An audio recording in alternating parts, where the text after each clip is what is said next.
Hello everybody in YouTube land and welcome to 2023. It's a brand new year filled with a lot of Arkham videos coming your way for sure. But the first one we're starting off with this year is actually the Patron Playalong League Season 2 Roundup.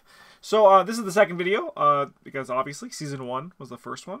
If you don't know what this is actually something we do on our Patreon where we have every 2 months we provide a new rules, deck building limitations, as well as some a challenge for that season. So it's kind of basically something to keep the game always kind of flowing and interesting, especially during the downtime once we are between expansions. Because I'm wagering that this next year we're going to be out of basically in March and April, we're going to be like, we want the new expansion, but there's nothing yet. But we're probably going to be following a similar sort of release schedule.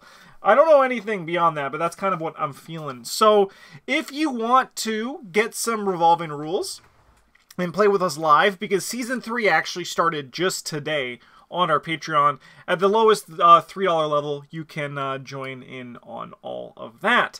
However, at the end of each season, when the season ends, I share the rule set here, so you can also play with us on a delayed schedule, just not, actively with the Patreon. But I'm going to go through, talk about the rules, and talk about some of the decks that existed. So, unlike the first season, I actually didn't play along with this season just because we were recording a bunch of other stuff. And I'll get to the rules. Let's kind of just dive in. So, I was trying to figure out, because people had to play with Scarlet Keys cards when they first got it. And I was trying to think of, I don't want to be like, don't play with your Scarlet Keys cards. So I'm kind of figuring out the best way of how to do this, but the rules for this one was the Scarlet Keys launch season. Participating players built decks with the following rules for their deck building. Your deck must include at least 16 Scarlet Keys cards, and within this, at least one customizable card must be included, and there is no limit to investigator choice or campaign choice. So this one, we actually also had a challenge mode, which was particularly, from what I gathered, was particularly difficult. There was a lot of people who said that this one was tough to both play, but was also tough to, build decks for. So we had the Scarlet Straitjacket. As I said, each season provides an optional challenge to play while following the rules of the season, and this one was limitations. You cannot play Path to Carcosa when playing this challenge. And the rules are, it seems that the investigators have found an item that the coterie is looking for. The problem is that this item has now cursed the investigators. Ah, shucks. Each investigator is considered to have a permanent straitjacket from the unspeakable oath in the threat area. This straitjacket cannot leave play, permanently removing an investigator's body and hand slots. But not so fast, Mystics. Your straitjacket appears to be magical. Instead of removing the body slot and 2 hand slots, a straitjacket on Mystic Investigators removes the body slot and 2 arcane slots. Egads, and then I put in brackets, truthfully, Amina is probably fine with this. And, she probably was, but Amina also has 3s across the board. So this was a really, from what I heard, was a very difficult challenge. I kind of just it's kind of just like throwing stuff against the wall and seeing what sticks for these. But a lot of people did try it. Not as much as the first one, which kind of makes sense. The second season had a lot different runs for it. I wager a big part of this was, Christmas season. Also, Scarlet Keys is here. People don't really need to fill the time with a limited collection because they just got a bunch of brand new cards. But there were 15 different campaigns run this season. Of those 15 runs, 12 of them were with the season challenge. So, a majority of them. The investigators played the most were Trish, Daryl, and Dexter. They were played in 3 of the 15 runs, and 2 different patrons played both Daryl and Lily investigator combo, which I think is kind of neat. The Trish one honestly makes sense to me. I think she is probably she got a lot of juicy cards this cycle. And I'm not surprised to have seen this, be the case. The Daryl and Lily Investigator combo also was pretty fun. And as I said, 12 of these were with the season challenge. So 12 of these are building with this kind of unconventional straitjacket rule set in mind, which really takes away a lot of options for the deck. But we'll be looking at some deck lists here as we get through it. The highest earned XP in a non-custom campaign was 47. 47 experience with Amanda and Diana, played by Dreg Dunder and Lamont AR. This was in the Innsmouth Conspiracy while playing the season challenge. So, I decided to specify as non-custom campaign because Dark Matter just gives you a lot. I'm going to be showing some decks from Dark Matter that earned the most experience in a little bit. But I wanted to shout out specifically the non-custom campaigns because kind of like the thing for Dark Matter is, if you know, it has a lot of experience, and it has a lot of experience. So of the 8 completed campaigns at the time of this recording, there were 4 wins and 4 losses. So what I basically learned from this is that 7 campaigns were completed, because we're basically calling those losses because they weren't actually finished. But the challenge for this one was very difficult. Yeah, that's kind of like what I'm wagering. The Scarlet Straitjacket was not a good time. Not in the sense that it was bad, but in the sense that it was kind of difficult. So why don't we look at some decks? So the first one we got here, we're going to be looking at some decks from Metroid Man 63. They played Dream Eater's challenge mode, so the challenge was the Straitjacket was here. And we have 4 decks to look at: Rita, Trish, and Dexter, and Daryl with a win. We also have some notes from Metroid Man, which we'll look at after we check out the decks. So, Straitjacket Rita. So the first thing I want to do is I want to see first make sure these decks are legal, and see the 16 Scarlet Keys cards that were chosen for each investigator. Because I think it's kind of interesting to see if there's some like connecting link between these. So we have 2 for Dirty Fighting, 4 for Disguise, 6 for Breaking and Entering 2. We have 8 for End of the Road, 10 for Makeshift Trap. This is also the customizable. 12 Predator and Prey, 14 we have for Quick Getaway, and then I see a Grizzle down here for 16. So I think Rita is a really nice choice. So Rita actually was the choice that I used in the previous season. I think Rita is actually really good. A hard pause there for Tasty Toast. But I think that Rita is really good at dealing with challenges because she can make do by evading enemies, right? She doesn't need to hold weapons. She can do things the other way. And that's by killing them with her ability or just like getting rid of them. I do like, obviously, that I think that Dirty Fighting is really nice in Rita, and I think it also works really well in this challenge because, as you can see, there are no weapons in the deck. They're running one of a Rabbit's Foot, the Silver Key, obviously from Dream Eaters. Pete Sylvester is here to help make her stack good, and then like we have Disguise as well, which is kind of like damaging an enemy. You evade it and lock it down if they're non-elite. And then I also see that there's a Cheap Shot too, which also works really well with Rita for this thing. Sweeping Kick also, yeah, like as you can see, this is what Metroid Man tried to do to Brute Force as well, which works really well, which is a nice little combination of cards there with Dirty Fighting. I really like that. It works really well with, like, it's just paint the picture. You play Sweeping Kick, deal 2 damage, well, 3 damage with her ability, and then if it's not dead, you can Dirty Fighting Brute Force and deal 5 damage, or 6 damage? Oh my god! Yeah, no, this is a nice, I think a nice way of handling the challenge. I love it. I really love it. I think that this is really cool. I think this is a good way of using, not using your hand slots and your body, well, basically your hand slots to fight things. I think that's really cool. Rita was a great choice there. All right, here's the Trish. So there was Rita and Trish, and then Dexter and Daryl, I believe, is the other one. So let's first start by counting the Scarlet Keys cards. So 2 for Orphic Theory, another Disguise, which I think is really smart. Once again, there are no hand slots, so like you can't really take advantage of things the traditional way. And I think Metroid Man, actually, I'm really impressed by this. Because as I said, I didn't have time to build decks for this challenge, but this is a lot better than I would have done. Like, this is really cool. So 4 for Disguise. We have 6 Breaking and Entering. 9 for Honed Instinct. 11 for Kicking the Hornet's Nest. 13 for Quick Getaway. 14 for Analysis, and then Calculated Risk. Okay. So obviously, Kicking the Hornet's Nest is fantastic in Trish. Absolutely incredible card. So, in the honor of Bryn, it's also a Crystallizer deck, which is really cool. A lot of foot symbols here. And then some book symbols on Kicking the Hornet's Nest. But as you can see, it's kind of following a very similar path for how enemies are dealt with, which is disguise to lock enemies down, and then like things like breaking and entering, and then also like backstab as well. Yeah, no, this is really sick. I think this is a really cool way of dealing with the problem. Oh, man, yeah, no, it's all awesome. So I would wager that this started as 2 analysis, and then once this was upgraded to add 3 in the deck, one of the analyses were cut. That makes the most sense to me. I also do really like using the skeleton key. I'm going to just shout this out. Using the skeleton key to take advantage of the fact that you're not using like things in your hand slots, like fingerprint kit or magnifying glass.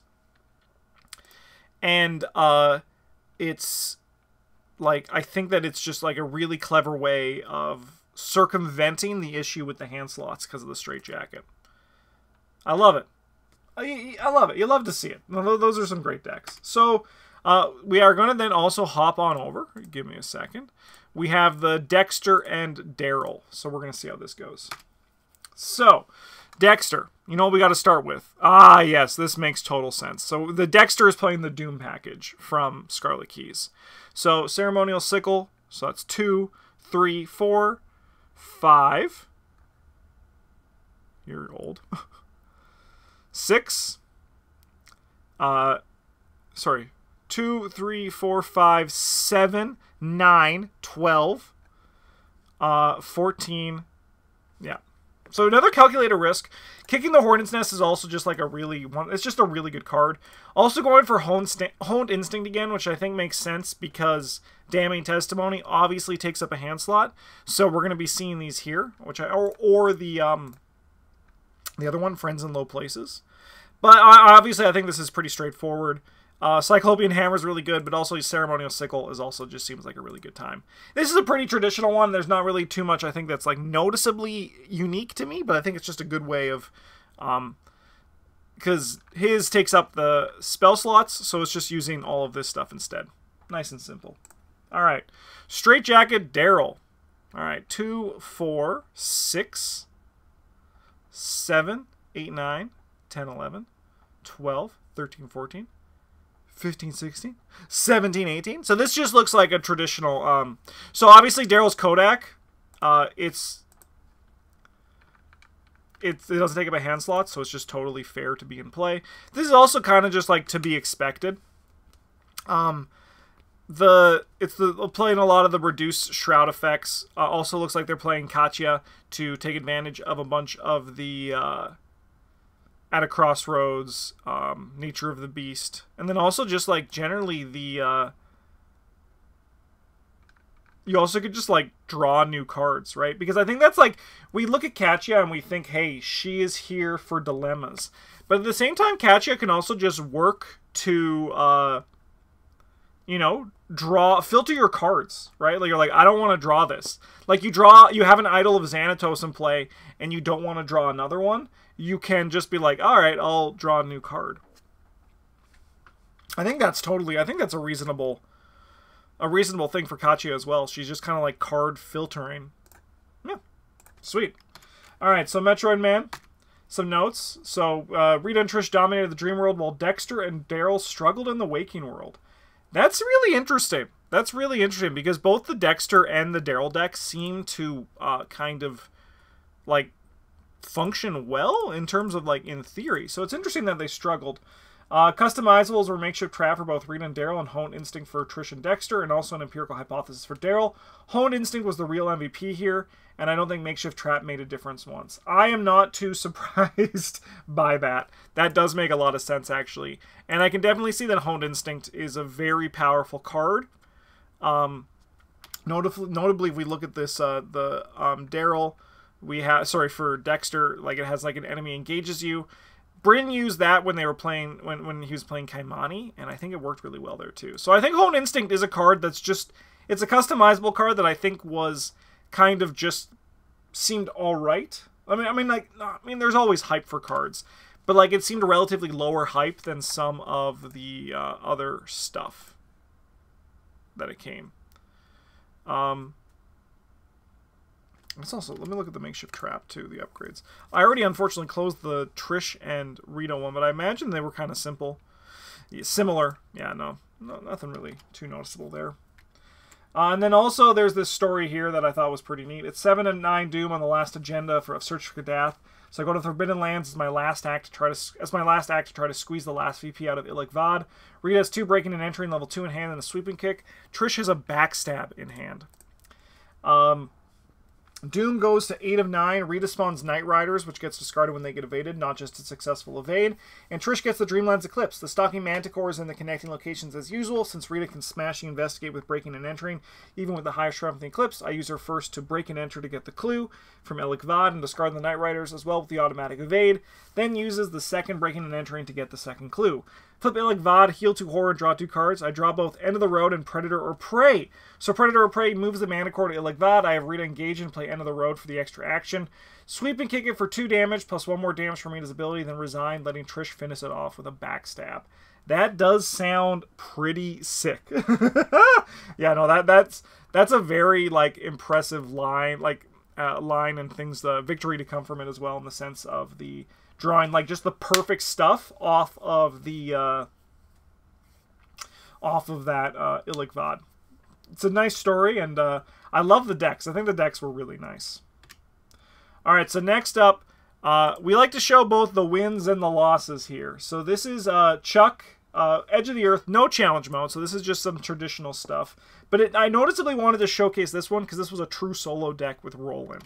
So let's look at it.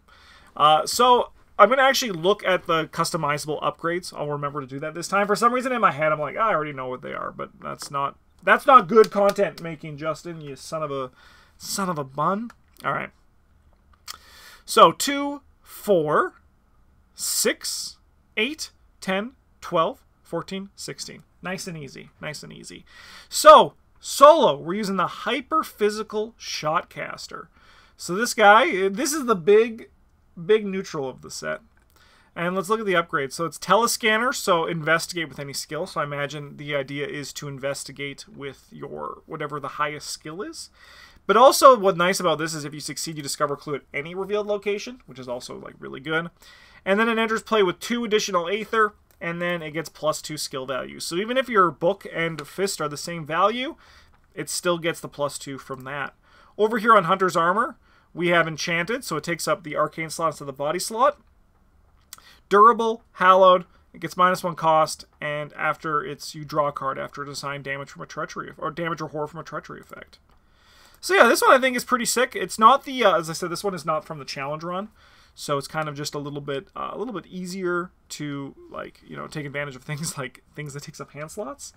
But I like the deck. I like, you know, seeing obviously how Bolus goes. I think that can be really nice in, especially in true solo, because you don't have to kill the enemy. You can just, like if it has Hunter, you can kind of just walk the hell away from it. As you can see, this was played in Edge of the Earth, where the maps are huge, so you can very reliably get away from an enemy as it's trying to chase you with Bolus.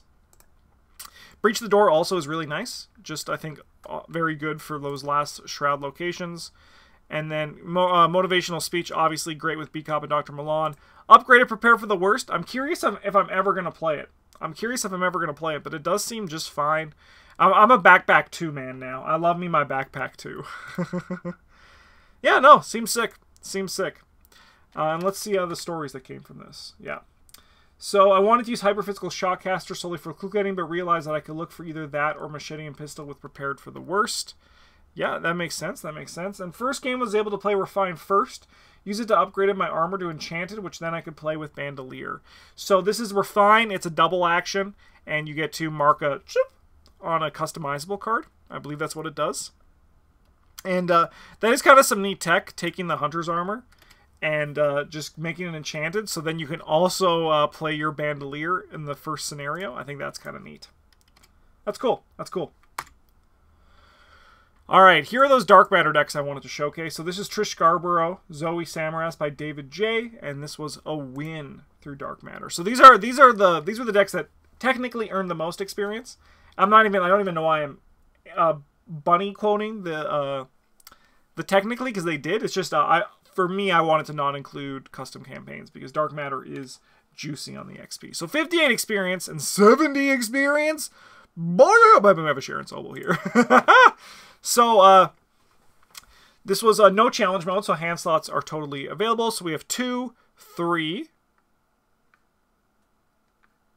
4, 5, 6, 7, 8, 9, 10, 11, 12, 13, 14, 15. Is there one I'm missing? Is there one I'm missing? 2, 3, 4, 5, 6, 7, 8, 9, 10, 11, 12, 13, 14, 15. Oh no, I might just be missing one. Anyways, we'll just kind of look at the deck here. So Runic Axe upgrades, I imagine we're going to see. So Heirloom, -1. Helps the economy out. Glory, obviously really good. Hunt is really good. And then Saga, and yeah, so this is basically like, this is pretty much like what I upgrade. I upgrade Saga, Scriptweaver. Hunt is, I think, the strongest of the inscriptions. It is a very powerful inscription. And if you have not played with Hunt yet, you should definitely play with Hunt.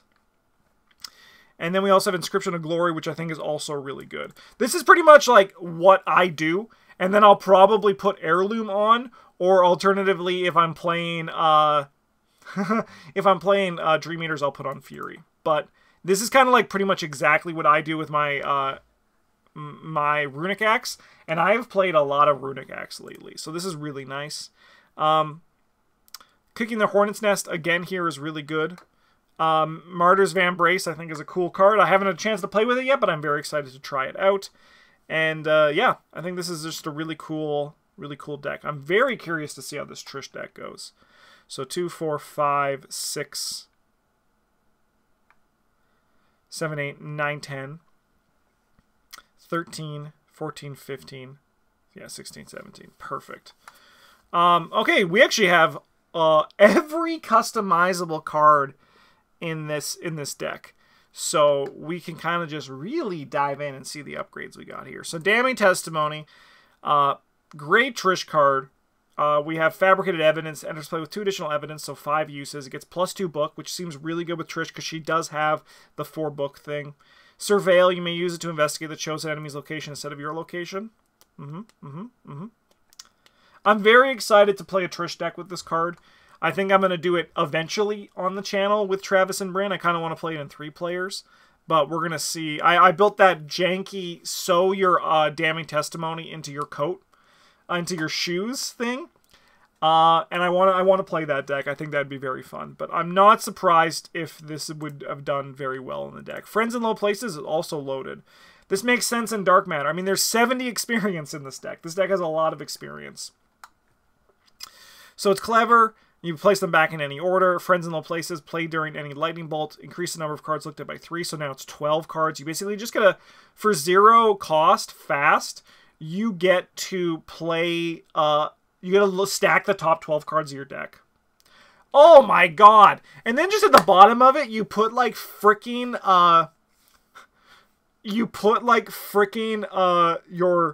the next Friends in Low Places on top of your weakness, and just like go again. Oh my god! You may put one of your cards. That seems gross. This is also I actually haven't played with any of these yet, any of the rogue ones, but I'm very excited to. Hone Instinct, if it just does anything. If anything happens, take an additional action. Oh, that's really funny.